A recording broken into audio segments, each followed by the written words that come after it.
Salam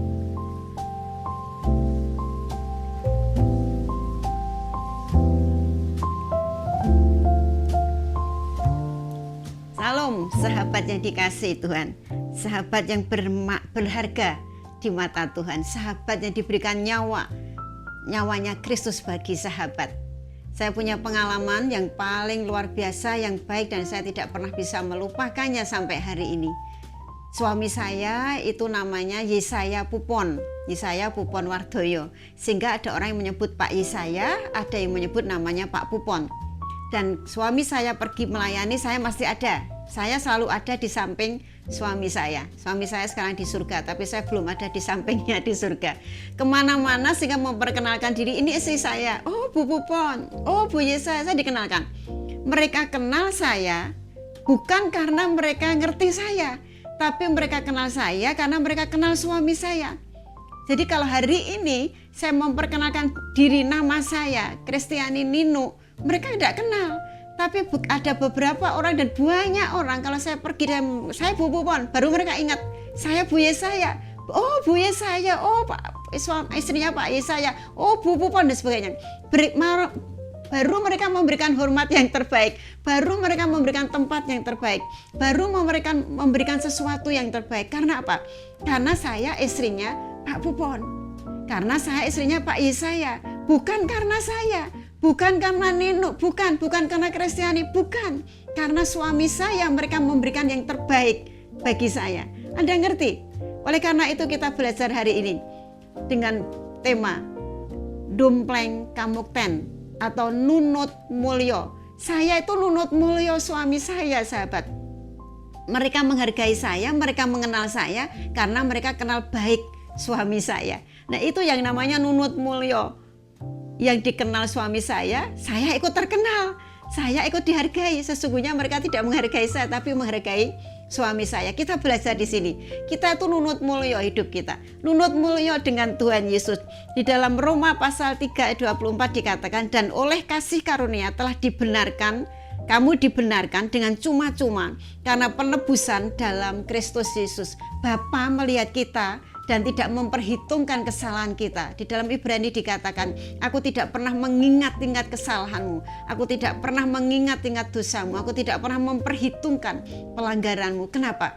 Karena ada Yesus yang sudah mati bagi kita, bukan karena kita, tapi karena Yesus. Bapa itu melihat kita, melihat Yesus. Itu yang namanya nunut mulyo. Mengapa kita tidak manfaatkan? Mengapa kita tidak lakukan dengan yang terbaik? Yesus sudah selesaikan semuanya, sehingga Bapa bisa berkata tidak ada kesalahan lagi. Kamu sungguh-sungguh sempurna karena lihat Yesus yang sempurna bagi kehidupan kita. Dalam perjanjian lama dulu mesti bawa domba, bawa sapi untuk persembahan, untuk korban. Kalau saya bersalah, saya harus menghadap ke imam, saya ke bait Allah mempersembahkan korban, domba atau sapi, lembu. Dan lembu itu sebagai gantinya saya, darahnya nanti dioleskan di atas tangan saya, harus menumpangkan ke kepalanya korban tersebut, hewan tersebut. Nah, hewan ini yang menanggung dosa saya. Tapi sudah perjanjian baru, Yesus yang menanggung dosa kita, dosa saya. Kita menjadi dikenal oleh Bapa, kita dikenan oleh Bapa, kita menjadi layak di hadapan Bapa karena Yesus. Kita itu hanya dumpleng kamukten, kita itu hanya nunut mulyo. Tidak ada yang bisa kita sombongkan karena semuanya Yesus yang melakukannya. Di Titus pasal 3 ayat 7 dikatakan, supaya kita sebagai orang yang dibenarkan oleh kasih karunia berhak menerima hidup kekal sesuai dengan pengharapan kita. Kita berhak menerima hidup kekal, kita berhak menjadi warga kerajaan surga, kita berhak memiliki kehidupan Tuhan karena Yesus, bukan karena kebaikan kita. Di dalam Efesus pasal 2 ayat 9 dan 8 dan 9 dikatakan, bukan karena perbuatan kita, bukan karena kebaikan kita, itu murni pure kasih karunia Tuhan, itu murni Yesus yang melakukannya.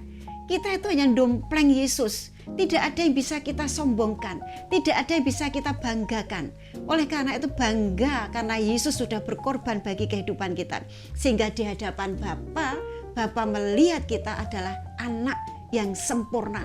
Kita berhak memanggil Bapa juga karena Yesus. Karena Yesus saja. Di dalam Yohanes pasal 1 ayat 12 dikatakan, karena engkau percaya kepadaku dan percaya kepada Bapa, engkau diberi kuasa untuk menjadi anak-anak Allah. Kita menjadi anak Allah pun karena kita percaya Yesus. Sungguh hanya nunut mulya, sungguh hanya dompleng kamukteni Yesus. Matius 10:41 dikatakan, barang siapa menyambut seorang nabi sebagai nabi, ia akan menerima upah nabi.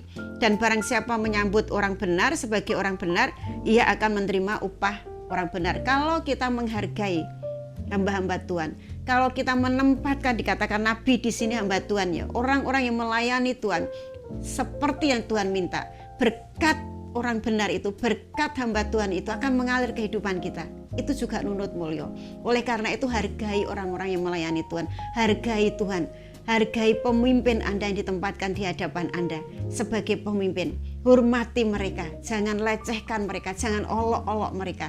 Sebab kalau kita memberkati, berkat beliau, berkat pemimpin kita itu mengalir dalam kehidupan kita, siapapun pemimpin kita. Pemimpin di pemerintahan, pemimpin di gereja, pemimpin di masyarakat, mari kita hargai. Sebab berkat beliau, berkat mereka nanti akan mengalir kepada kita. Itu yang namanya nunut mulya. Tidak ada yang bisa kita lakukan, tidak berbuat apa-apa kita itu, tidak melakukan apa-apa, tapi kita menjadi berharga di hadapan Bapa. Kita menjadi sempurna di hadapan Bapa karena Yesus yang sudah melakukannya. Berbahagialah manusia yang kesalahannya tidak diperhitungkan kepadanya. Siapa yang kesalahannya tidak diperhitungkan kepada Tuhan, oleh Tuhan? Kita, orang-orang yang percaya. Anda, orang yang percaya kepada Yesus.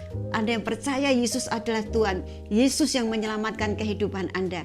Itu yang tidak diperhitungkan kesalahannya. Anda lah yang tidak diperhitungkan kesalahannya. Karena apa? Kemuliaan Tuhan. Karena Yesus yang sudah melakukan semuanya di hadapan Bapa. Itu yang namanya dompleng kamukten atau nunut mulya. Amin. Tuhan Yesus memberkati. Shalom.